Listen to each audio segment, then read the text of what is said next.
Yes, friend. Binibini by Zach Budlo. Playing here at 101.1 Yes FM. Kasama niyo pa rin nag-iisa. Walang kasing ganda. Ganda-wanda. Wow. Sino bang hindi kikiligyan kapag kinantahan ka niyan? Parang halos lahat malalaglag ang panty. Kung meron man. Lalo na kung kaboses pa ni Zach Tabudlo, diba?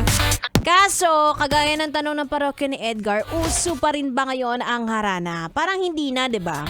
Pwede bang ibalik yan? Kasi may effort talaga pag kinakantahan mo ang isang tao, lalo na kung alam mo na pala sa kamboses mo. Diba? Parang kahit wala sa tono, basta maipadama mo ang lyrics, pwede na, papasa na. Kahit hindi kasing galing ng mga contestants noon sa Yes, the Best Singer on the Air, carry lang. Hoy!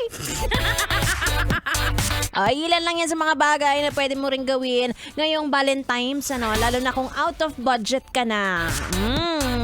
Kapag walang pan-date, daanin mo na lang sa talent portion. Talent portion! Hindi yung porket wala kang pera, hindi ka na mag-e-effort, diba? Yung parang, mo na, bawi na lang next year. Paano kung next year, hindi na ikaw ang Valentine's niya?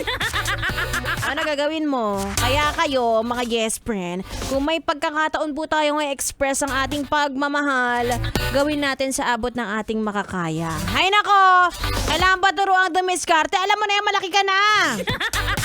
Basta alam mo ang difference ng dare at dare, matured ka na.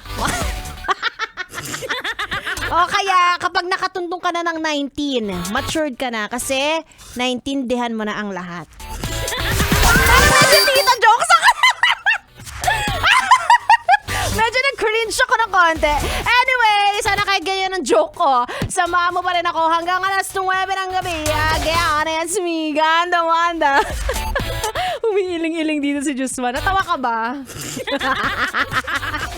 Ay nako, ito na tuloy-tuloy ang ating tugtugan. Dito lang sa 101.1 Yes FM.